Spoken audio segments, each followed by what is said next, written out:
a very good morning. இப்போ நான் எதை பற்றி சொல்கிறேன் அப்படின்னு கேட்டிங்கன்னா, கன்சிஸ்டன்சி அப்படிங்கிறது. இன்னைக்கும் இந்த கன்சிஸ்டன்சி இருந்துச்சு அப்படின்னு சொன்னால் சக்ஸஸ் ஆட்டோமேட்டிக்காக நம்மளை தேடி வரும். ஸோ நம்ம ஒரு விஷயத்தில் சக்ஸஸ்ஃபுல்லாக ஆகணும்னு நினைக்கிறோம், ஹெல்த்தியராக இருக்கணும்னு நினைக்கிறோம், ஹாப்பியாக இருக்கணும்னு நினைக்கிறோம். இதெல்லாம் எப்படி நமக்கு நடக்கும் அப்படிங்கும்போது நம்ம ஒரு ஷெடியூலிங் வச்சுக்கணும். காலையில் எழுந்த உடனே ஒரு 10 மினிட்ஸ் சைலன்ஸில் இருக்கிறோம்.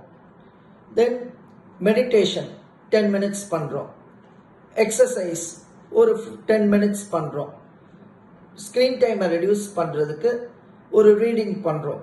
எப்போவுமே இந்த ஒரு டாஸ்க் நமக்கு நல்லா போகணும் அப்படிங்கும்போது அதை பற்றி நம்ம செய்யலாமா வேண்டாமா அப்படின்னு நம்ம நிறையா நாள் யோசிச்சுக்கிட்டே இருப்போம். யோசிச்சுட்டு இருக்கிறதுல அதில் யூஸ் இல்லை. என்றைக்குமே அந்த 2 ஹவர்ஸில் யோசிக்கிறத ஒரு நாள் ஒரு 2 மினிட்ஸ் அந்த டாஸ்க்குக்காக ஸ்பெண்ட் பண்ணால் கூட அது நமக்கு சக்ஸஸ் தான் கொடுக்க போகுதுங்க.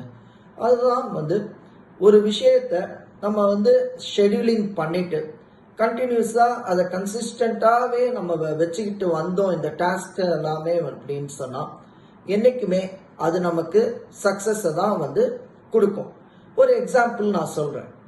MS தோனி, அவர் எவ்வளோ பெரிய கிரிக்கெட் பிளேயர், அவரை பற்றி நம்ம எல்லாருக்குமே தெரியும்.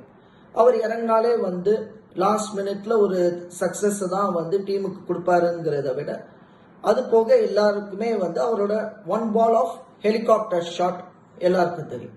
அப்போ அந்த ஹெலிகாப்டர் ஷாட் எடுக்கணும்னா கூட அவருக்கு எவ்வளோ ஒரு கான்சென்ட்ரேஷன் வேணும், ஃபோக்கஸ் வேணும், அட்டென்ஷன் வேணும்.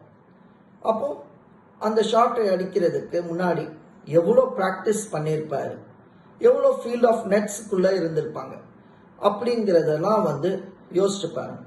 So have a very good consistency in life, have a great success. Thank you all.